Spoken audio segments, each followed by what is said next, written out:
I'm Edwin Ellis. I'm a professor at the University of Alabama, and I'm the author of the Make Sense Strategies Toolkit. And in these series of videos, we're going to take a look at how you can use the strategies when you're addressing the grades 6 through 8 social studies standards. Speaking of which, there are two major sets of standards. The first are social studies content standards, which basically focuses on the knowledge of social studies, such as knowledge of citizenship, geography, world history, and so forth.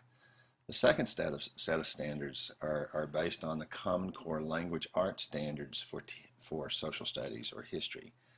And so, for an example, that really focuses on the content literacy of social studies, such as reading about, writing about, and researching social studies. So this is a three-part series of videos. In this first one, we're going to take a look at how you can use Smartsheets for teaching the social studies content and also developing the content literacy associated with reading and writing and researching about social studies. Then we're going to take a look at some Smartsheets specifically designed for teaching vocabulary, since there's so much vocabulary we teach in social studies. And third, we're going to take a look at project-based learning and some of the strategies from Make Sense that you can use to facilitate that. There's a lot of very cool tools there. So in this video, we're going to be focusing on the Smartsheets for teaching the content and some of the content literacy. So to get started, if you think about what kinds of knowledge students are developing when they're learning about social studies, one is you take a concept from social studies. Part of what they need to get is what's the gist or the main idea of that concept, and also the critical features. What are the specific details about that concept that are really critical to understand. Likewise, they need to know what would be an example of that concept, as well as non-examples, what it is and what it's not. Another dimension of this knowledge is their relationships to other concepts, like how one concept ties in or hangs with another. And important things are like, what are the factors that affect the concept? Likewise, what does the concept affect? Another part of this is making comparisons with other concepts, as well as understanding the concept as a part of a series or a sequence of things. So basically, when you look at the main idea and critical features, that's essentially the definition of a concept. When we look at examples and non-examples, those are manifestations or applications, ways that concept shows up throughout history and social studies, or how it's applied. The rest of it basically is what the kind of knowledge that we essentially refer to as relational understanding, how the concept is related to other concepts and so forth. Now, if you were to subgroup these and organize these into common information structures, main idea, critical features, examples, and non-examples really falls into what we call hierarchic type of structure. So for an example, anytime you're teaching this kind of information, your basic webs, which are hold apart kinds of information structures, work well for that. Likewise, this level tends to focus on cause and effect relationships, and so cause and effect type graphic organizers are going to work well for that kind of knowledge. Obviously, with comparison, it's going to be compare and contrast. You're all familiar with Venn diagrams, and so that would work there. And then there's the notion of concept as a part of a series or sequence, and so that's going to be your sequence structure. And so given that, when you teach social studies, if you analyze the standards, it's something kind of interesting emerges from that, and that is there is a set of what we call high frequency topics. For an example, famous people, groups, cultures, or organizations, places, events, processes, ideologies or beliefs, issues and debates, problems, conflicts and wars, policies, laws, governments, inventions, eras and movements, and economy. Okay, and so the chances are it's highly likely that any given social studies lesson will be mostly about one of these topics. And so if we could just visit your classroom on a random day, almost any time of the year, the chances are that lesson is going to be mostly about one of these topics. Now, rarely is it about just exclusively that topic, but generally it's going to be mostly about one of these. So, for an example, if we look at some of the standards, the content standards under famous people, Here's one of the standards. Describe the role of Alexander the Great in the Hellenistic world. Well, if we were going to structure that using a graphic organizer, which best structure fits the standard? Hierarchic, main ideas and details, or compare and contrast, cause and effect, or sequence? Well, I'm thinking probably hierarchical structures for that, because it's basically list and describe what those roles were. So here's how I might set that up using graphic organizer.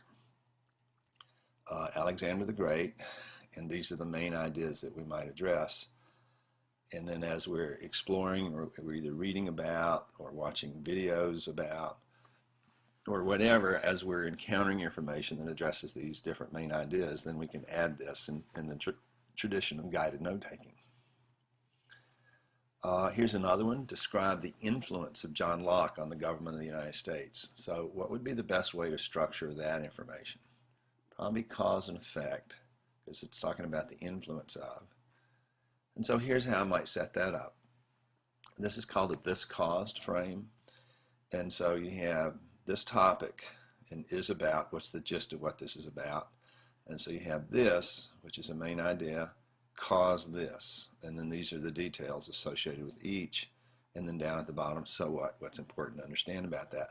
So here's how I would set this up with John Locke. You have John Locke, and he was a philosopher who wrote about the role of governments. And so his ideas about social contracts caused or influences on the Declaration of Independence in the U.S. Constitution. In terms of another major high-frequency topic are groups, cultures, and organizations. So for an example, one of those standards would be compare significant features of civilizations that developed in the Tigris, Euphrates, Nile, Indus, and Hoang-He River valleys. So if you were going to use a graphic organizer to do that, we could have hierarchic, compare and contrast, cause and effect, or sequence. I'm thinking maybe comparison, because it actually starts with the word compare. That's pretty easy. So here's how I might set that up with a graphic organizer. This is called a matrix, and it's a 4x4 matrix, which means I'm comparing 4 things across 4 dimensions. And so I might put those various areas and civilizations here, and then compare them in terms of their social structures, their religion, their arts, or government, or whatever other dimensions that you think would be really critical for students to understand. That's what you would list there.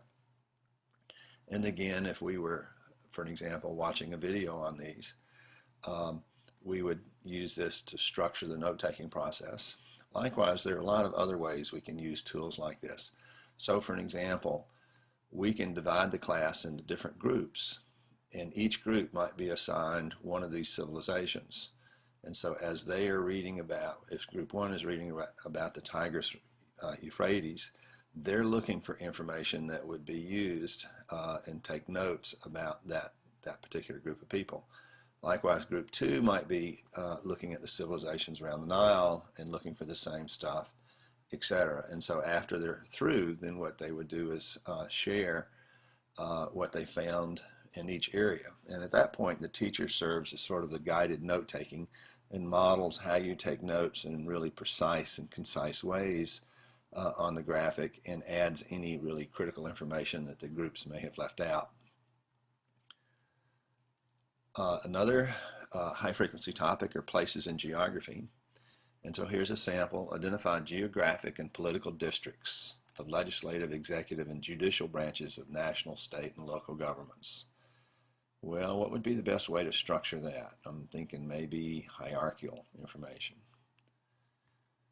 Let's look at this one. Identify physical, economic, political, and cultural characteristics of selected regions of the Eastern Hemisphere, including Europe, Asia, and Africa. Well, a couple of key words there is you have 3 things: physical characteristics, economic characteristics, and political characteristics. So anytime you start in cultural, so anytime you see the word characteristics, that's a good sign that this is probably the best way to organize it, is through hierarchical thing.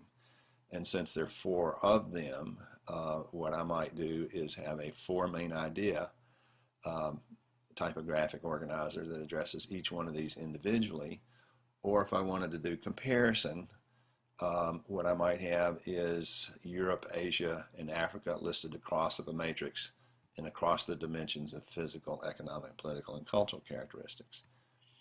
In terms of events, here's an example of one of those standards. Trace the expansion of the Roman Republic and its expansion into an empire. What would be the best way to structure that one? I'm thinking sequence, because it's basically the evolution of something.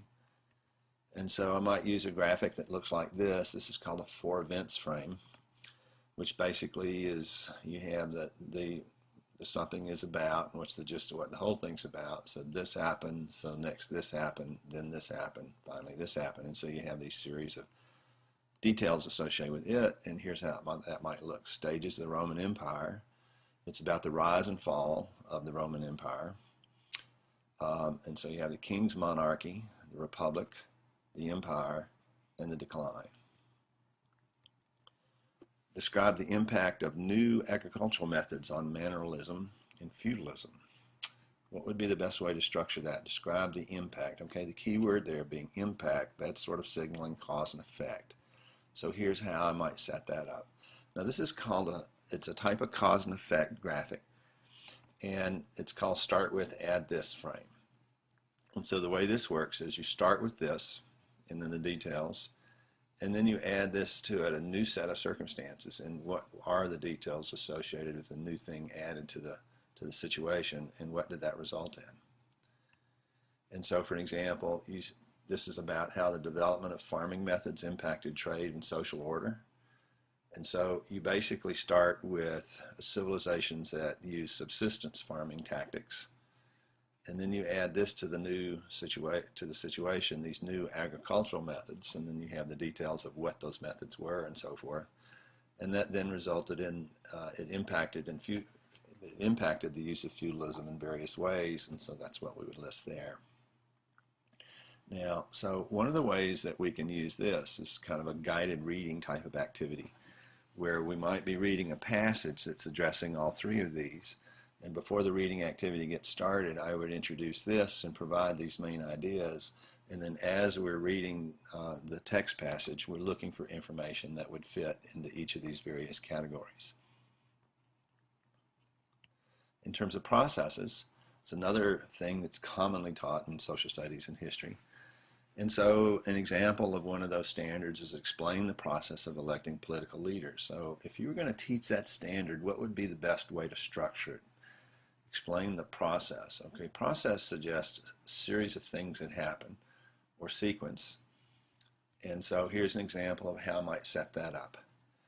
I might have the election process is about the steps for how our political leaders are selected. And so there's a series of steps one goes through to get elected. And so the way this graphic is set up is you have the gist of the first step, and then what are specific details associated with that step. What's the gist of the second step? Specific details associated with it, etc. And then down at the bottom, so why are these steps important?